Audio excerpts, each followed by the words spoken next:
संपत्ति तो प्राप्त कर लेते हैं, परंतु उस संपत्ति का उपयोग कैसे किया जाए इसका ज्ञान भी प्राप्त कर सके। ये कौन सा रास्ता है, ये कौन सी विधा है। महादेव आज तक तो थे ही, महादेव तो भगवान है ही, सदियों से हैं और सदियों तक रहेंगे ही। हम आए हैं, हम चले जाएंगे, फिर मेरा जन्म होगा या शायद ना भी हो। परंतु महादेव का तो न जन्म हुआ है, न उनके मृत्यु की सूचना है। अजन्मा है वो, स्वयं भू है वो। इसलिए शिव का एक नाम शंभु भी है। शंभु यानी जो स्वयं से उत्पन्न हुआ हो, यानी उसकी न हम जन्म की तारीख मना सकते हैं, ना शिवलिंग होने की तारीख मना सकते हैं। वो शिव जो अजन्मा है, स्वयंभू है, उसके विवाह की तारीख धरती मनाती है।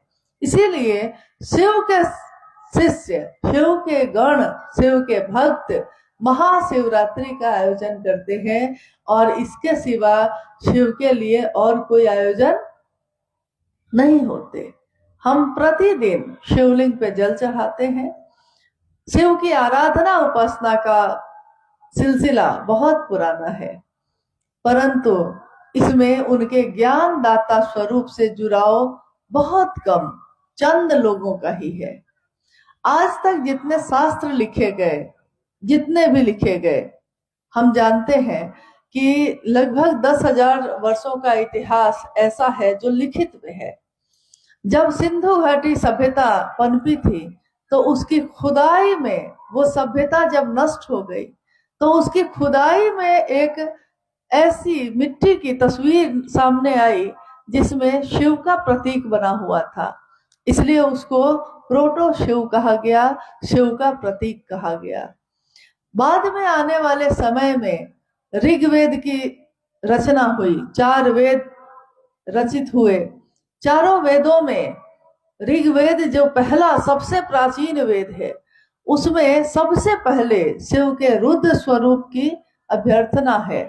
शिव का रुद्र स्वरूप आगे चलकर शिव, शंकर, त्रयंबक, यजुर्वेद आते आते बहुत सारे नामों से प्रचलित हो गया, पशुपति और भगवान शिव के रूप में।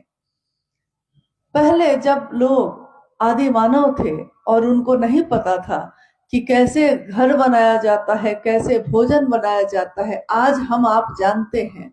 लेकिन कभी इंसान ऐसा भी था जब उसको पता नहीं था कि आग कैसे जलाई जाती है, तो वो जंगलों में ही रहता था, बिना कपड़ों के, बिना भोजन के, कंदमूल खाकर अपना गुजारा कर रहा था। और जब भयानक तूफान आते थे, बिजलियां कड़कने लगती थी, तो वो इंसान घबराता था कि ये क्या है, इससे मेरी रक्षा कौन करेगा, इसके देवता कौन है जिसकी शक्ति से ये सब होता है। तो उसने एक नाम दिया, रुद्र, और ऐसे देवता की कल्पना की कि जो रुलाते भी हैं और झंझावातों से निकालते भी हैं। धीरे धीरे जगत के लोगों ने शिव का वो दर्शन किया जो दुनिया में आज असंख्य नामों से प्रचलित है। और उसी में से कुछ लोगों ने ये भी पाया कि जिस तरह वो महादेव मालिक बड़े करीब से सुनते गरीब की, उसी तरह बड़े करीब से बिना कोई योग्यता जांचे, बिना कोई पात्रता और नियम बनाए वो हमको शिष्य भी बनाते हैं।